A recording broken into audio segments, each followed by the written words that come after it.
De toute façon, il est facile à reconnaître parce qu'il porte une houppette plutôt que d'avoir les cheveux longs. Il a une petite houppette qui est grosse comme ça et des cheveux comme ça. Et donc, il n'a pas de cheveux, il a juste la houppette. Enfin, Ouais. la petite houppette. Oui, oui. D'accord. Oui. Alors, il a dit, j'ai opté pour cette coiffure-là parce que comme ça, personne ne sera comme moi. Non, c'est vrai, c'est original. Et puis, il est reconnaissable dans les couloirs. Puis bon, c'est pas n'importe qui non plus parce que de sa carrière, de ce qu'il a fait, il était pianiste, organiste, il connaît tous les instruments de musique. Super. Et à chaque fois qu'il nous fait une réunion, c'est sur ceci, sur cela, et il connaît des tas de choses. Et hier, c'était sur la Sèvre nantaise. D'accord. Tu connais un peu? Bon, pas trop l'histoire. Bah non. Alors, où elle a pris sa source? La longue café, partout, elle passe dans les petits coins et tout. Bon, oui, c'est super. Ça fait comme des petites conférences? Oui. Ok. Oui. Ah, c'est chouette. Alors, il nous interroge quelquefois sur différentes choses. Alors, il y en a les trois quarts qui ne se rappellent pas. Ouais. Un jour, il nous a fait une conférence. Alors, on m'a dit, je vous en ai parlé. Personne ne s'en rappelle. Moi, j'ai de la chance parce que j'ai quand même de la mémoire un peu. Mais c'est vrai qu'il y en a beaucoup qui ne connaissent pas. Mais il a une patience formidable. Vous allez rencontrer Madame Jeanne, enregistrée au fil d'un moment de partage, de souvenirs, de confidences.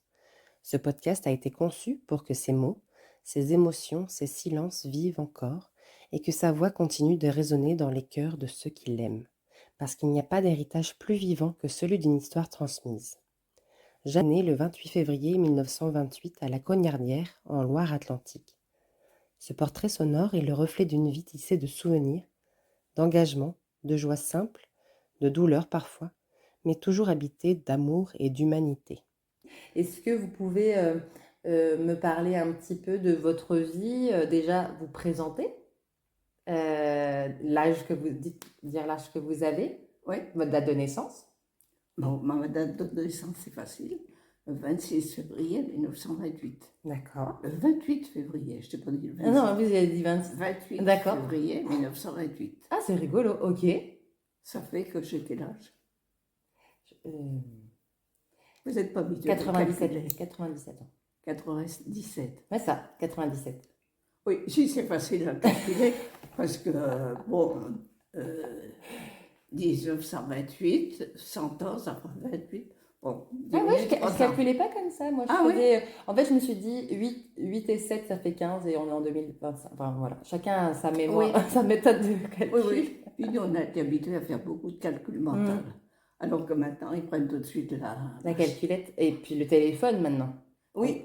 Alors, on a passé à un autre niveau. Oui, et c'est un peu dommage sur certaines choses parce que vous ne vous en rappelez pas pareil. Non, vous en avez besoin. Vous prenez l'information, c'est bien, vous l'avez tout de suite. Tandis que nous, on la cherchait dans le dictionnaire. Oui. En fait, vous aviez une démarche de recherche avant. Et je cherchais dans le dictionnaire, on voyait des tas de mots qui commençaient par un C, avant d'être rendu à ce qu'on cherchait. C'est vrai. Mais oui, c'est vrai qu'on n'a pas la même méthode d'apprentissage. Et c'est pour ça qu'on nous appelle un petit peu la génération Kleenex, mouchoir, parce qu'on consomme de l'information et on ne la retient pas. On la prend, on la jette. On la prend, on la jette. Oui, et c'est ça. Et effectivement, je ne suis pas sûre que ça aille dans le bon sens. Eh bien non, justement, on en discute quelquefois. Oui. Ouais. Mais je trouve, on ne se sert plus du cerveau de la même façon. Bon, c'est votre temps, il faut le suivre. Bon, peut-être qu'on fait autre chose. Hier, comment c'est arrivé à parler des lessives, comment on faisait les lessives autrefois.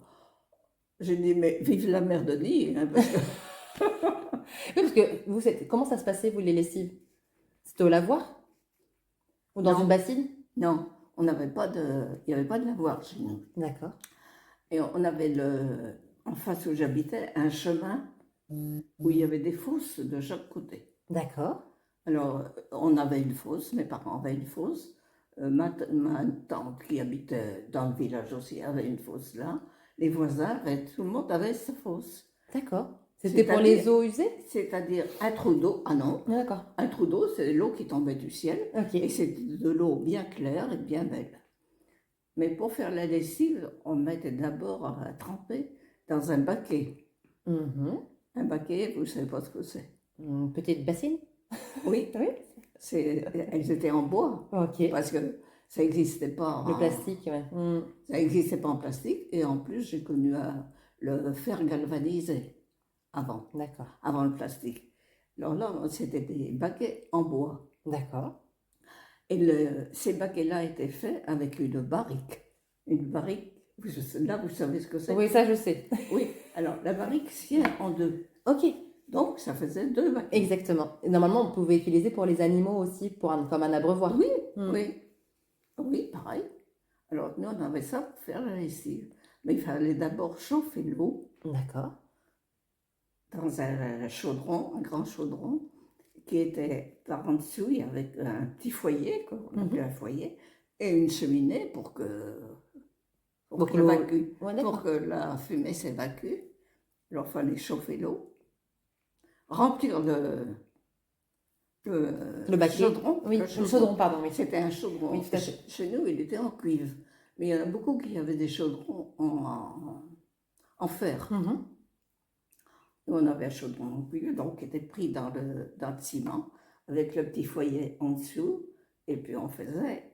Et là-dedans, on brûlait toutes les saloperies. Même les pieds de chou. Ok. Les pieds de chou qui avaient séché, se brûlaient là. Et puis autrement, quand ils faisaient du bois, ils appelaient de la fournière. D'accord. C'est-à-dire les ronces et des choses comme ça, qu'ils avaient mis en fagot, et puis on les brûlait comme ça. D'accord. Et puis, bon, on avait quand même du sarment. Oui. Parce que vous êtes né au palais, à la Conardière? À la Conardière. Ok. J'ai vécu 96 ans dans la même maison. C'était la maison de vos parents? Oui. D'accord. Et j'ai été pendant plus de 40 ans dans la chambre où je suis née. C'est dingue. Donc oui, vous êtes né à domicile et vous aviez combien de frères et sœurs? J'avais 9. Et attendez, ils ont eu 10 enfants. Mes parents ont eu 10 enfants. Il y en a un petit garçon, un petit frère, qui est décédé à 1 an. D'accord. Il est décédé, lui, de la rougeole. Ok. C'est pourquoi il faut faire vacciner. Ça, c'est bon, j'ai fait. Je sais, j'ai fait attention. Oui, oui, oui. Et donc, c'était le numéro 1? Non, il était le 4e, 5e. D'accord. Et vous êtes la numéro combien? 3. D'accord. Okay. J'avais 2 frères, et puis moi, j'étais l'aînée des filles. Oui, ok. Et ils ont eu 10 enfants, donc 5 garçons et 5 filles. Parité parfaite. Alors, ils ont fait 2 garçons d'abord, 2 filles ensuite. Puis quand ils ont connu la façon de les faire, ben, ils ont fait toujours un garçon et une fille. D'accord, très bien. Et donc, vos parents, quel souvenir vous avez de votre enfance à la Conardière? Comment ça se passait le quotidien? Ça se passait tout simplement. On avait à manger tous les jours. Et mes parents étaient viticulteurs. D'accord, je ne sais pas. Dans les premières années, il n'y avait pas de vin parce qu'ils ne savaient pas soigner la vigne, si vous voulez. Tout à fait. Alors, il y avait de la maladie, ils appelaient de l'odium. Moi, toujours aujourd'hui. Odium et mildiou. Oui, et du mildiou. Alors, maintenant, on sait le soigner, mais au début, ils ne savaient pas. Donc, il y a eu des années où il n'y avait pas de récolte, pour ainsi dire, pas de récolte. Tout à fait. Alors, comme il n'y avait pas suffisamment de vin, une année, ils avaient fait 3 barriques de vin. C'est-à-dire, je ne peux pas vous dire ce que ça représentait comme nourriture pour tout le monde. Ils ont trouvé que ça ne faisait pas trop maigre. Donc, ils ont acheté une vache. D'accord. Qui a fait un veau. Et on avait du lait. Donc, ça permettait d'avoir du lait. Du liquide pour absorber. Ouais. Du lait et du beurre. Ah bah oui, très bien. Et on faisait notre beurre. Trop bien. D'accord. Alors, on arrivait à vivre comme ça. Mais on n'a pas été malheureux.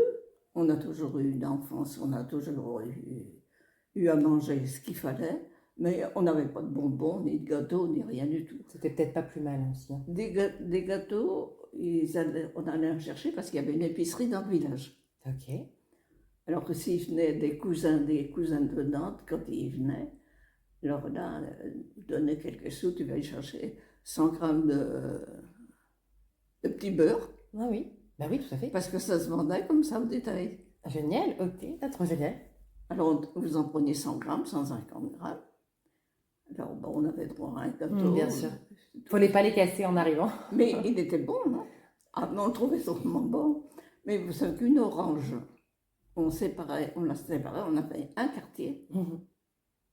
C'était pareil, on le trouvait parfait. Oui, parce que c'était un fruit qui venait de loin.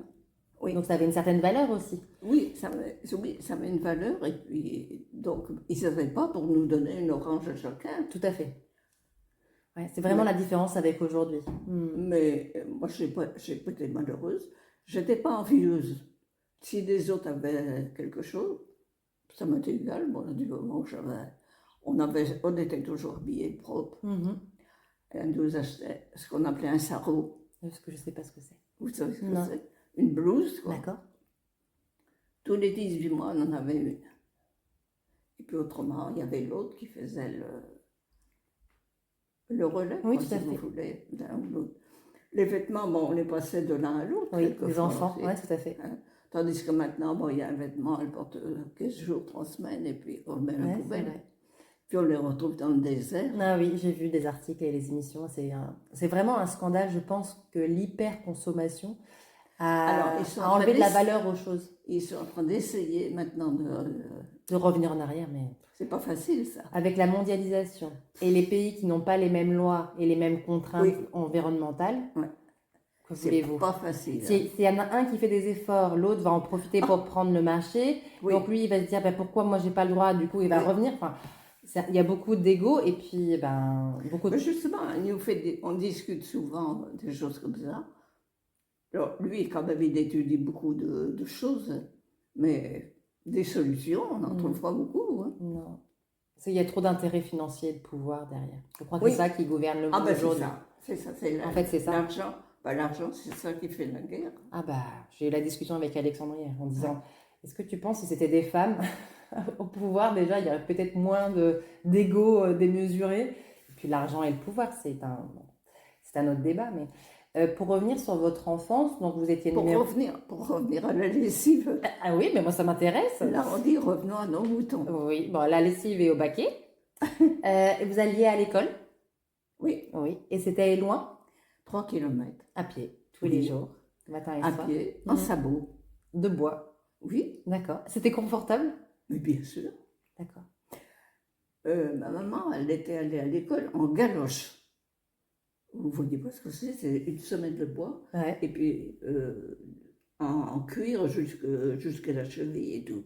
Et elle n'était pas heureuse, elle avait passé une mauvaise enfance à faire des galoches comme ça. D'accord. Alors, on était en sabot. Mais je me rappelle, moi, des petites copines qui avaient des galoches. Puis je me disais que ça devait être mieux. C'était sûrement pas mieux. Parce que finalement, on n'a pas eu les pieds déformés. Ah bah oui. Mais ils avaient de la place pour s'épanouir dans le sabot. Oui, et puis bon, il y avait un petit talon aussi, c'était pas de la chaussure plate. Oui, tout à fait. Et c'était pas lourd? Ce n'était pas lourd à porter? Lourd? Oui. Les sabots? Oui. Non. Parce on peut en voir encore aujourd'hui et parfois, parce qu'il existe des chaussures très fines. Oui. Donc le comparatif est... C'était un vrai métier, sabotier. Ah bah oui.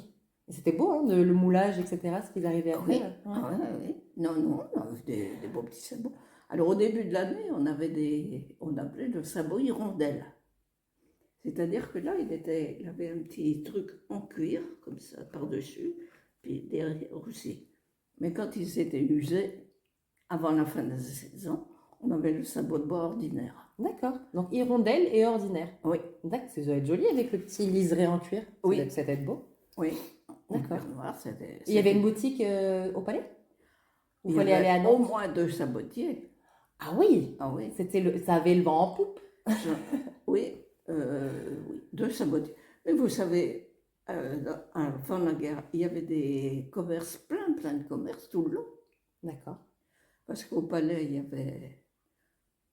À la Connerdière, moi j'ai toujours connu qu'une épicerie.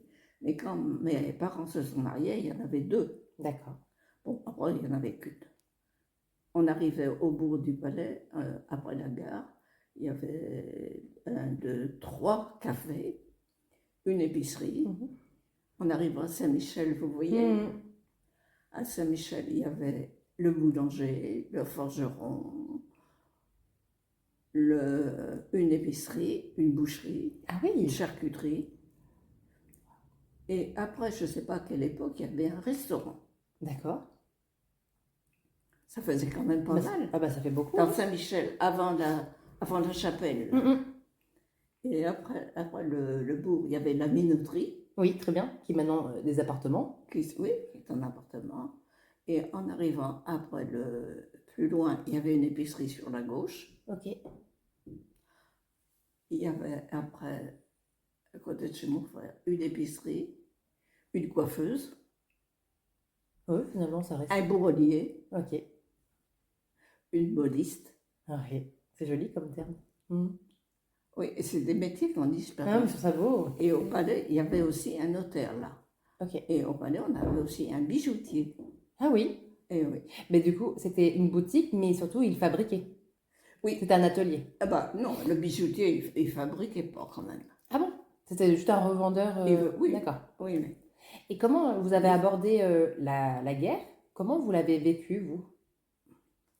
Eh bien, quand la guerre est arrivée, moi j'avais 11 ans. La guerre a débuté en 1939. Et moi, comme je suis du mois de février, et la guerre a débuté, j'avais 11 ans et demi. Ah oui, c'était à la fin de l'été, ça a débuté? Oui, au mois de septembre. Faut que je revoie mes cours d'histoire. Au mois de septembre 1939. Donc, on a fait toute notre année d'école, et en arrivant au mois de juin, je pouvais aller au certificat. D'accord. J'avais 12 ans, et c'était des écoles mixtes. Les filles de l'année d'avant, elles étaient que 3.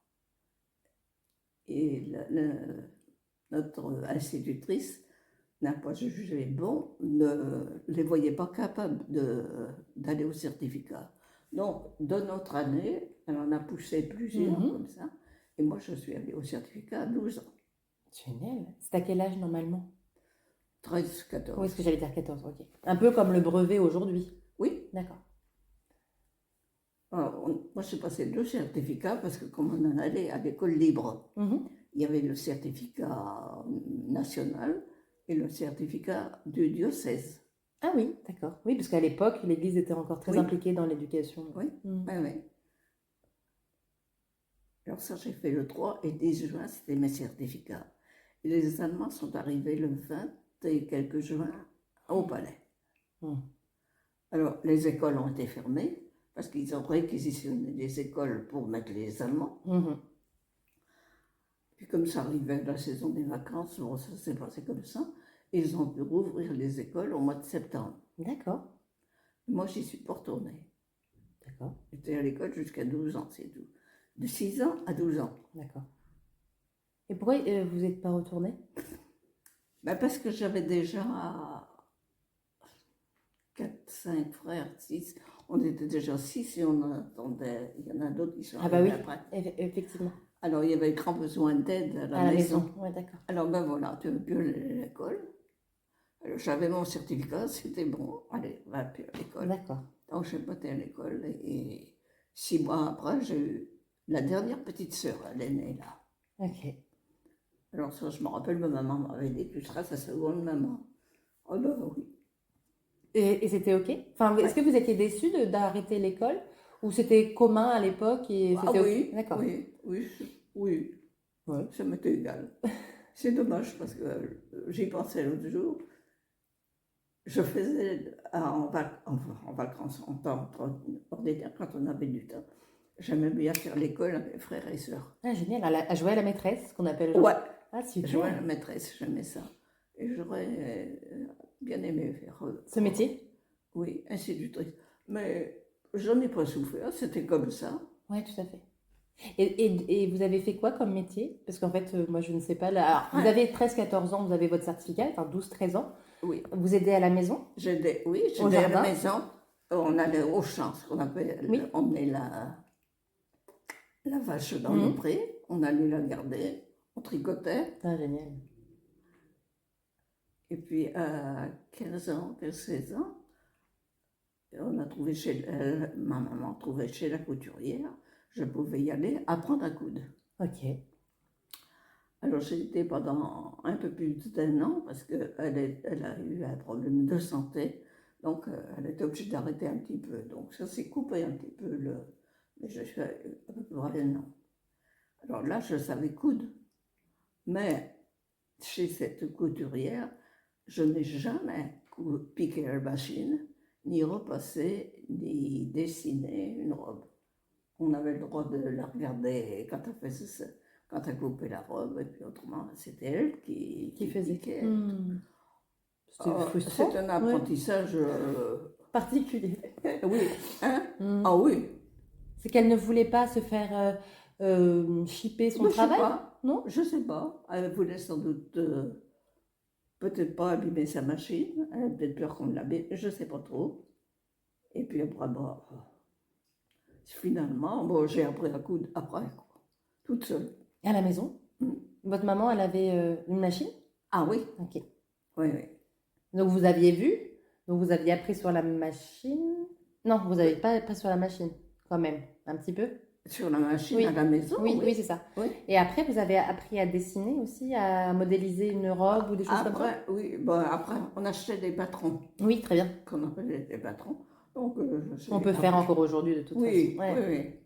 Que fait Michel? Oh oui. Là, et donc, c'est vraiment générationnel, la couture dans votre famille? Peut-être. Toutes les femmes ont fait de la couture. Oui, parce que sa maman cousait aussi. Oui. Elle a cousu, parce qu'elle est allée en apprentissage de couture, mais chez une couturière. Et là, elle piquait la machine et elle faisait le passage. Ah oui, elle a tout appris sur place. Elle avait appris davantage que moi. Mais après, moi, j'arrivais à me débrouiller. Je faisais tous mes vêtements et tout. Parce que j'ai travaillé après. À 20 ans, je suis allée à la boulangerie. D'accord. J'ai été embauchée comme vendeuse, femme de ménage. Les premiers temps, j'étais pendant presque 2 ans, j'y allais tous les matins pendant 3 heures à peu près. Donc je faisais le ménage de la boutique. Et ils avaient une employée de maison, mais qui est partie parce qu'elle était je sais plus, des bords de la mer. Donc elle est partie. Ils m'ont demandé après si je voulais rester. Oui. Trop bonne opportunité. Oui. Alors je suis restée et j'étais 25 ans. D'accord. Est-ce que vous avez pris du galon? C'est-à-dire que vous faisiez autre chose? Je faisais de tout. D'accord. La vente. La cuisine, préparer les légumes, des choses comme ça. Mais c'était quand même la patronne qui faisait la cuisine. Autrement, je faisais les lessives, le nettoyage. Donc c'était un hôtel plutôt? Pardon? C'était à quel endroit? Vous me parliez de la boulangerie, mais là... Oui, au Palais. Mais il y avait... Alors attendez, il y avait des lessives pour les tabliers, j'imagine? La lessive, c'était pour... On faisait la lessive aussi. Ah, c'était un service pour le palais? Tout, on faisait tout. Ah d'accord, je ne sais pas. On faisait tout, même peindre les murs, les choses comme ça. J'ai repeint la cuisine, changé de couleur, elle était grise, on l'a mis beige. C'est moi qui l'avais fait au pinceau. Ouais. Tout. Alors là, j'ai été pendant 21 ans avec toujours les mêmes patrons. D'accord. Et quand je suis arrivée pour m'embaucher, le premier coup, il y avait un petit bébé qui était haut comme ça. Je dis, là, quel âge ce bébé-là? Eh bien, il va avoir 1 an demain. C'est lui qui a pris la suite après. Ce petit, je l'ai vu grandir. Je l'ai conduit à l'école. Je lui ai préparé marqué ses vêtements pour aller en pension. Il est parti au régiment. Et quand il est revenu, il a 23 ans, il s'est marié. Donc, les parents ont laissé leur boulangerie et ils ont pris leur retraite et ils ont laissé leur boulangerie à leur fils. D'accord. Leur fils a 23 ans et quand il s'est marié, sa femme attendait déjà un bébé qui est né 6 mois après. C'est pas bien. Non, mais enfin bon. C'est un détail, ça. Tout à fait. Alors, c'est qu'après la naissance de la petite qu'ils ont pris. Et ils ont eu 3 bébés en 25 mois. Courageux. Ah. Et c'est la maman que j'aimais bien et on s'entendait très très bien. Elle faisait les tournées, elle partait en tournée. Parce que moi, je n'avais pas voulu apprendre à conduire parce que je ne voulais pas avoir la responsabilité de la voiture. Ils avaient une grosse voiture, une Mercedes, enfin pas une Mercedes. Non, un fourgon. Oui, un fourgon un peu. Et je ne voulais pas avoir. Alors, je n'avais pas appris à conduire. Donc, quand ils se sont mariés, elle a pris elle en est partie. Ils ont acheté un autre fourgon et puis elle allait faire les tournées. Et moi, je restais à la maison avec le commerce, les 3 bébés. Mais enfin, ils avaient acheté une machine à laver, là. Alors, c'était mieux. Et donc, vous avez 25 ans. Vous avez beaucoup élevé d'enfants, en fait. Oui. C'est rigolo. J'en ai pas eu, mais j'en ai eu quand même. Bah oui, parce que vous avez élevé ceux des autres. Oui. C'est une sacrée responsabilité aussi. Et oui, et ils sont partis parce qu'il avait développé pas mal la boulangerie. Il avait appris à faire de la pâtisserie et ça faisait beaucoup de travail. Il n'arrivait pas, il était débordé. Donc il aurait fallu prendre un ouvrier. Mais un ouvrier à temps complet, ça faisait trop. Donc un ouvrier et demi, ça ne se trouve pas. Ils ont décidé de vendre la boulangerie. Bah, j'ai dit peut-être, mais moi j'ai mangé assez de farine. Je n'en veux plus. Et alors, vous avez fait quoi? J'étais vendeuse en tissu. Vous revenez à vos premiers amours. Alors, on faisait des tissus à vêtements, des tissus d'ameublement et le linge de maison. D'accord. Sur 3 étages. Le rez-de-chaussée, enfin le rez-de-chaussée, le premier et le deuxième. Et toujours au Palais? Ah non, à Clisson. À Clisson, ok. Vous connaissez Clisson? Ah oui, j'adore. Ah oui. Ah oui, ah oui. J'adore cette ville. Ah oui, moi aussi. Et j'ai passé 17 ans à Clisson, mais pour moi, Clisson, c'est... Ah ouais, c'est un voyage, cette ville. Ah oui. Elle était située où, la boutique? Dans la rue des Halles. Ah, très bien. Ah bah oui, très bien placée. Ah bah oui. En plus, on faisait l'angle. Oui, très bien. Un angle de la rue des Halles, rue du Minage. Très bien. Et de l'étage, on plongeait sur la rue des Halles, c'était formidable. Les jours de marché, c'était bondé de monde. Et à ne pas traverser la route, s'il fallait... Nous, pour faire nos courses, on les faisait en arrivant. Oui, très bien. Parce qu'après... très tôt le matin. Il n'y avait pas moyen de passer. D'accord. Et 17 ans là, vendeuse en tissu. Oui. Est-ce qu'on vous a proposé à un moment donné plus de responsabilité, d'être responsable? Les tissus, on avait beaucoup de responsabilités. On n'était que 2 responsables. Sur 3 étages. On n'était que 2. Parce que la patronne, elle était à la Foissière. D'accord. Mais on la voyait jamais. D'accord. Alors si, on la voyait parce qu'on passait le matin et le soir. Pour la caisse? Oui, on faisait le tour par la Foissière. Et ma collègue, elle était de la Foissière. Donc là, j'avais appris à conduire et c'était moi qui l'apprenais au passage. Parce qu'elle était mariée, donc son mari avait besoin de la voiture. Alors, je la prenais au passage, on arrêtait à la Foissière et on allait à Clisson. Mais là, ça a été un rêve, ça. Ah oui. Ah oui. Je vous imagine bien au volant de votre voiture, les cheveux au vent, arriver à Clisson. Ah oui, c'était pas tellement ça, mais il y avait une ambiance. Puis attendez, elle avait 23 ans de moins que moi, mais on s'entendait comme 2 sœurs. Génial. Ah oui, ça j'ai passé. Elle s'appelait comment? Michel. Ok. Michel Leroy. Et vous avez gardé longtemps des nouvelles d'elle? Eh oui, mais elle est décédée à 65 ans. Oh, c'est jeune. Ouais. Oui, il n'y avait pas longtemps qu'elle était rentrée. Et je ne sais pas pourquoi. Elle me disait qu'elle mourrait à 64 ans. Ah. C'est bizarre. Elle avait cette clairvoyance qu'elle n'allait pas aller. Je ne sais pas. D'accord. C'est bizarre, oui. Et puis finalement, quand elle les a eus, son mari a dit, mais tu vois bien, t'es déjà rendue à 65. Elle a eu cancer de la moelle épinière et elle est partie. Ah oui. Ah oui, ben alors là, elle m'a manqué. Hein. J'entends. En plus, quand j'ai pris ma retraite avant qu'elle soit en retraite, elle forcément, Il me disait, j'irai vous voir tous les lundis. Bon, elle ne pouvait pas dire tous les lundis, mais je la voyais souvent. C'était votre meilleure amie? Ah oui. Ah oui. Et elle est enterrée à la Foissière? Oui. D'accord. Elle est enterrée à la Foissière. Et une fois, elle m'a dit, ça a été les 15 meilleures années de ma vie. Oh là là, c'est beau. Bah, c'est comme une histoire d'amour, mais les histoires d'amitié sont aussi fortes. Oui. Ouais. Ah ouais. Ok. Et vous disiez que vous n'aviez pas eu d'enfant. Est-ce que vous avez été mariée? Non. D'accord. Ah non, vous ne le saviez pas. Ah non, je découvre.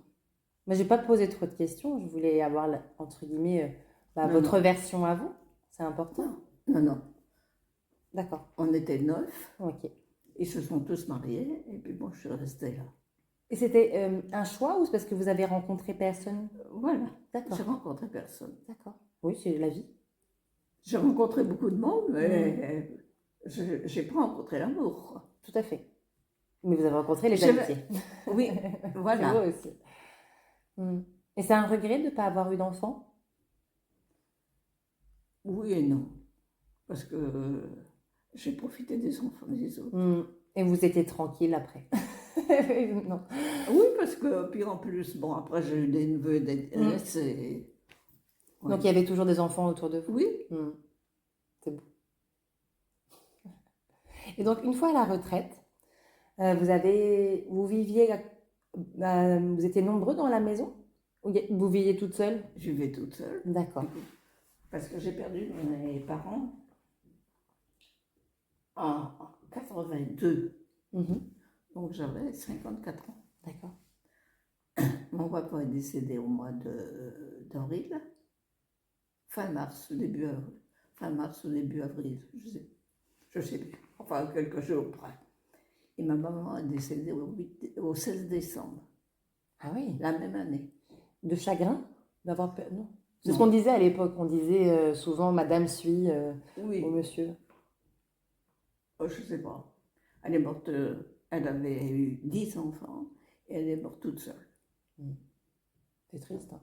Oui, c'est moche. Mais parce que elle vivait toute seule en fait dans cette maison avec son mari? Non, parce que moi je vivais avec eux. D'accord. Parce que quand ils ont fait la donaison, ils ont donné à chacun un terrain de ceci et de cela. Il y avait des terrains pour tout le monde. D'accord. Et moi, ils m'ont laissé la maison, parce que ça n'intéressait personne, la maison, puisqu'ils avaient la leur, ils avaient construit leur, oui, tout à fait. Leur famille leur aussi. Vie, leur maison.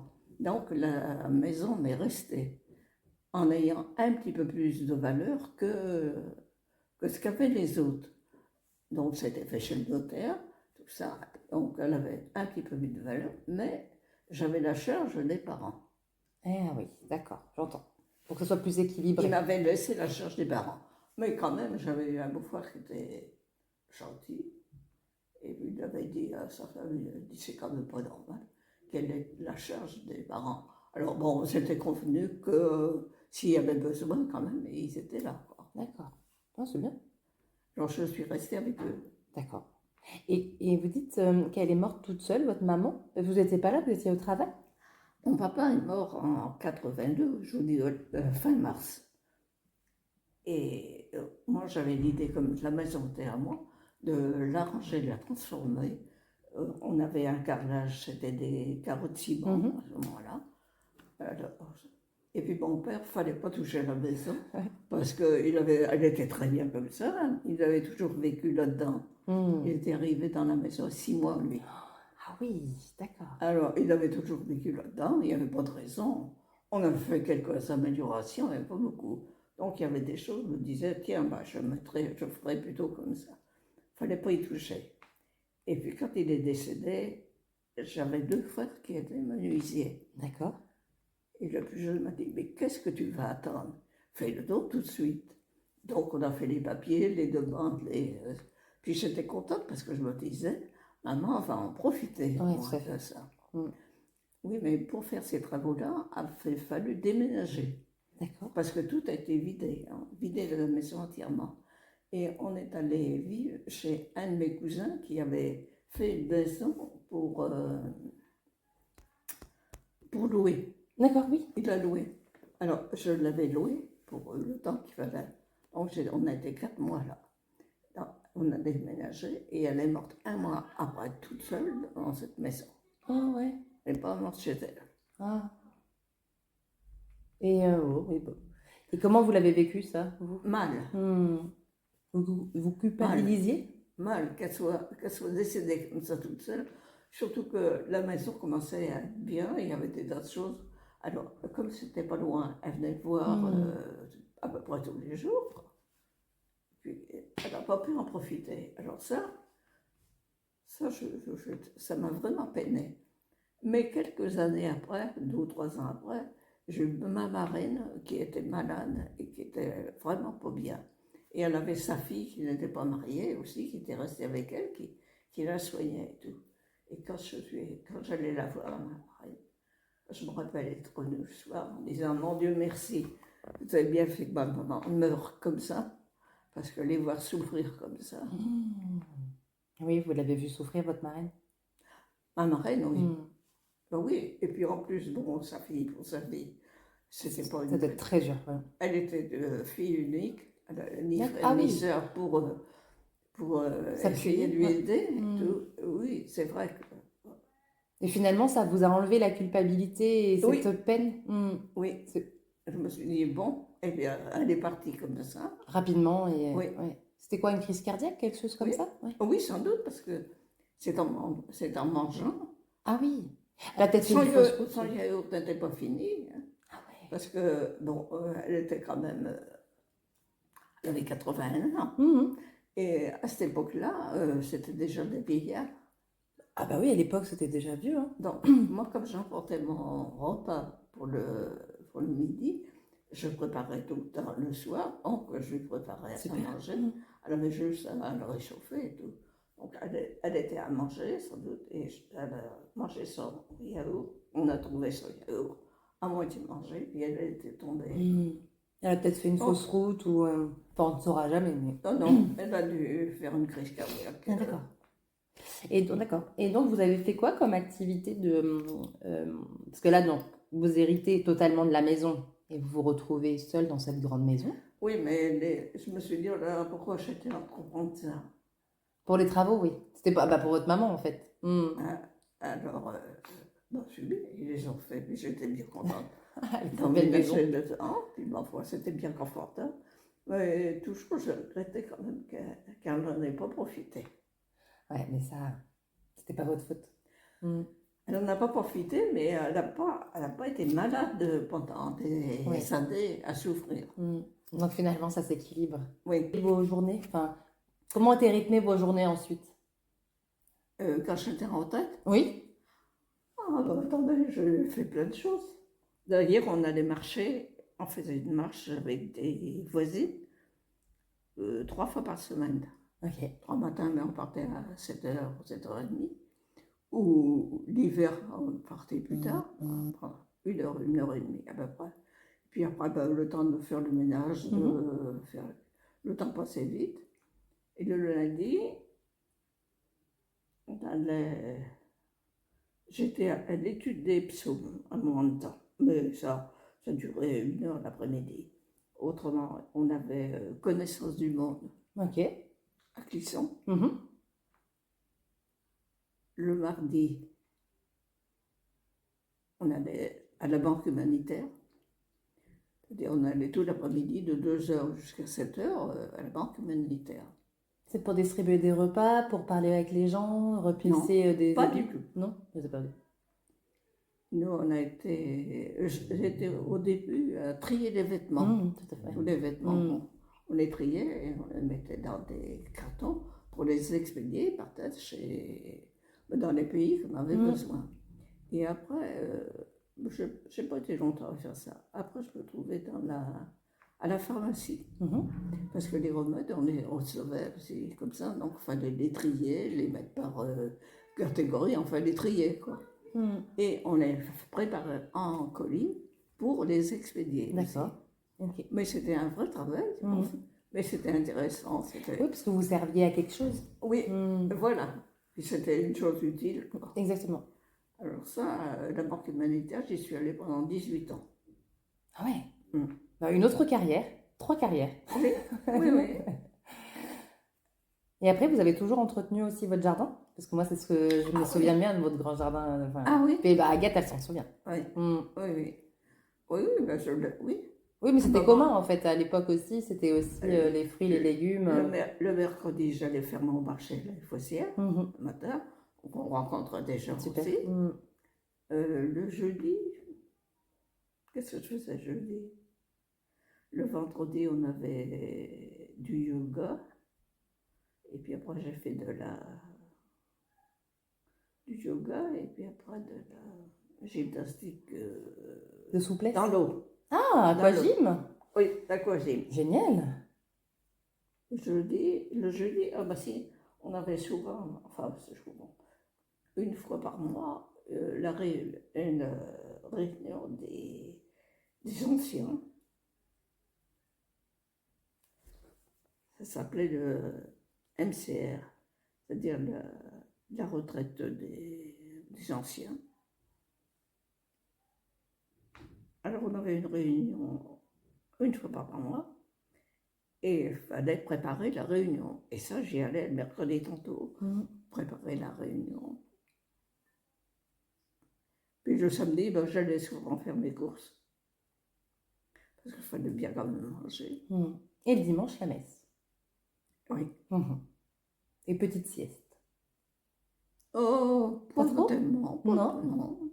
Non. Vous jouiez aux cartes? Plus tard, le dimanche après-midi, autrement, j'ai souvent un frère ou une sœur qui venait. Puis là, on a joué aux cartes bien des fois. Et est-ce que vous auriez une recette de cuisine ou une chanson ou quelque chose que vous aimeriez me partager, quelque chose que vous aimiez chanter ou une recette que vous aimiez faire? Non, c'était pas mon truc de chanter. Okay. Parce que là, si vous voulez avoir de l'eau, de chanter, c'est pas votre fort, ok. Non, j'ai jamais eu une belle voix. D'accord. Puis maintenant, j'ai la voix toute couverte. Depuis que j'ai fait l'infarctus, la voix est toute couverte. Un peu voilée, ouais. Oui. Et une recette, est-ce que vous aviez l'habitude de faire une recette de cuisine que votre maman faisait et que vous avez fait par la suite? Ou est-ce qu'il y a quelque chose qui... Qu'est-ce que je pourrais vous dire? Je ne sais pas. Je savais cuisiner à peu près tout. Mais quelque chose de particulier. Mais si, on faisait toujours des gâteaux. Ah oui? Ah oui. Parce qu'à la boulangerie, quand j'ai commencé à la boulangerie, il ne faisait que du pain. Parce que lui, il avait été prisonnier, mais il était boulanger, il ne faisait que du pain. Et après, ils ont pris à faire des Savoies, des gâteaux de Savoie. Les 4 quarts aussi. Vous connaissez ça? Ah oui, très bien. Et puis quand j'ai eu 25 ans, j'ai voulu quand même fêter à Sainte-Catherine. Et je les avais invités un soir, mes patrons. Et j'avais fait un mocha. Alors est-ce que c'est avec du café? Vous ne savez pas? Non. C'est une crème au beurre avec du café. Pas mal ça. C'est délicieux. Mais la recette, je ne vais pas vous la donner. Non, d'accord. Donc, ça, je me la rappelle. Donc pour la Sainte-Catherine, un mocha. Un mocha. Et tout le monde s'est régalé? Le mocha, on mettait du beurre, jaune du sucre. Tout battu ensemble et un extrait de café. Et ça faisait une crème vraiment délicieuse. Alors quand je les avais invités, et j'avais fait ça. Ils ont trouvé que c'était bon. Donc après, j'ai emporté ma recette. Et c'est ma recette de mocha. D'accord. On faisait et qu'on vendait les mochas. La fierté. Ah oui. Ah ouais. Ah oui. C'est une grande fierté. Et les mochas, j'adorais faire ça. Oui, parce qu'on les décorait, on mettait la crème au café, mais je gardais un peu de crème blanche et on faisait des petits dessins dessus, sur le gâteau, tout décoré comme ça. Ça, j'adorais faire ça. Oui, parce que c'est de la crème, donc une crème au beurre teintée de café. Une crème entourée opaque. D'accord. Alors, on coupait le Savoie en 2, enfin au milieu? En 3. En 3 niveaux? Ah bah oui. Ok. Et vous tartiniez de cette crème au beurre. Tartinait, on remettait Oui, dessus. chaque étage. Et pour être sûr que ça tienne bien. Non, mais que ça tienne bien, que vous le remettez pas. Quand vous le coupez, il est comme ça. Oui. Et vous risquez de le remettre comme ça. Oui. Alors pour qu'il soit bien en face, on mettait une petite allumette. Ah bah oui. Le bout d'une allumette, comme ça pour vous marquer. On coupait et puis on était sûr de l'avoir juste en face. C'était du beau travail. Hein. Non, oui, j'imagine. Ah ouais, mais c'est un art. Ouais. Avec les marqueurs allumettes. Ah oui, d'accord. On prend un lobet tout de crème mocha et on recollait des amandes dessus. Des amandes grillées dessus. C'était délicieux. Je vous crois. Et c'est vrai que maintenant, on ne trouve pas pareil. Et puis après, lui, le fils, quand il a été à son compte, il avait appris un peu la pâtisserie. Donc, il avait appris à en faire. Mais on faisait autre chose, quoi. Ils n'étaient pas aussi bons que les vôtres? Si. si, il en faisait. C'était très bon. D'accord. Est-ce qu'il y a une odeur qui vous a marqué dans votre vie? Le parfum de quelqu'un, l'odeur d'un plat ou d'une fleur au jardin? Est-ce qu'il y a... Ah, bah, si, la rose. La rose rouge, la rose de Papa Maillan. De Papa Brillant? Le Papa Maillan, c'est un rosier. Ok. Les rosiers Maillan, c'est une vieille histoire, ça, les rosiers Maillan. Ah oui, vous ne connaissez pas. Et l'autre jour, j'allais dans le couloir, là, ici. C'était le jour de la fête des mères, je crois. Il y a une dame qui venait voir sans doute sa mère ou quelqu'un qu'elle connaissait bien. Et elle avait 3 roses comme ça. Vous avez senti cette odeur? Ouais. Et puis en passant, j'en dis bonjour. Et puis je dis, oh, vous avez des belles roses. Elle me dit, oui, vous avez de l'odorat? Elle me les fait sentir. Je dis, oh, mais c'est du Papa Maillan, ça. Ah ben oui. Ah d'accord. Donc c'est vraiment reconnaissable à l'odeur. Oui. D'accord. Oui. J'irai sentir. D'accord. Ça doit être un peu enivrant. Comment vous pourriez la décrire? Enfin, ça a vraiment l'odeur particulière de cette espèce. Je ne peux pas vous dire de quoi, mais ça a une odeur particulière. Et cette odeur, vous l'aviez sentie dans votre jardin à l'époque? Ou comment vous Oui. la sentiez? D'accord. Ah bah bien sûr, j'en avais un dans mon jardin. J'ai vu un moment 13 rosiers. Ah ouais? Ouais. C'est beau ça. Avec toujours des roses. D'accord, c'est votre fleur. Des fleurs, j'en avais tout le temps. Mais ça, c'est surtout les roses qui... N'importe quelle saison, j'en avais. Et comme au décembre, quelquefois, je ne pouvais pas faire un bouquet parce que j'avais tout le temps des fleurs. C'est ce qui explique que... Ah, j'ai pas vu. Les géraniums, trop chouette. Et rouges, qui ressemblent un peu à des roses quand même. Ouais. Est-ce que vous auriez, pour finir, un conseil ou une phrase que vous aimeriez me donner pour soit notre génération, soit la génération des filles de Karine ou les nôtres? Enfin, qu'est-ce que, avec votre vécu... Eh bien, j'ai pensé, peut-être bien il n'y a pas longtemps, la fable de Jean de La Fontaine, qui s'appelle Le laboureur et ses enfants. Je ne la connais pas. Vous ne connaissez pas les fables de La Si, mais Fontaine? pas celle-ci. Je la connais. Mais quand même, Jeanne, vous n'allez pas me gronder. Un riche laboureur, voyant sa mort prochaine, fit venir ses enfants, leur parla sans témoin. Gardez-vous, leur dit-il, de vendre l'héritage que vous a laissé nos parents. Un trésor est caché dedans. Je ne sais pas l'endroit, mais un peu de courage vous le fera trouver. Le père mort, ses fils vous retournent le champ. De ci, de là, pas davantage, mais le père mort, les fils vous retournent le champ. De ci, de là. Si bien qu'au bout de l'an, il en rapporta davantage. Le père fut sage de leur montrer avant sa mort que le travail est un trésor. Parce qu'ils ont labouré le champ en fait en cherchant, et donc ça l'a fait encore plus fertile. Ouais. Et ce serait ça, votre conseil? Oui. Ok. Le travail est un trésor. Le travail est un trésor. Mais voilà, il faut... Et quand vous prenez les fables de La Fontaine, elles ont toutes une morale. C'est pour ça qu'il c'était bien de les apprendre. Et puis vous voyez, on les a appris par cœur. Et on peut les réciter par cœur. Mais ça nous arrive quelquefois comme ça. C'est beau. Ah bon, alors les animateurs, quelquefois, parce qu'on a un jeune qui était là en apprentissage, si vous voulez. Lui, c'est pareil. Racontez-moi ça. Ah oui, vous êtes d'une richesse, c'est génial. En tout cas, merci beaucoup pour ce moment. C'était vraiment chouette. Je ne sais pas ce que vous allez pouvoir en faire. Ah bah, vous inquiétez pas, j'ai ma petite idée. Mais merci beaucoup, Jeanne. Si vous aussi, vous souhaitez offrir à vos parents, grands-parents ou proches âgés l'opportunité de raconter leur vie, de transmettre leur mémoire et de laisser une trace précieuse pour les générations à venir, n'hésitez pas à me contacter.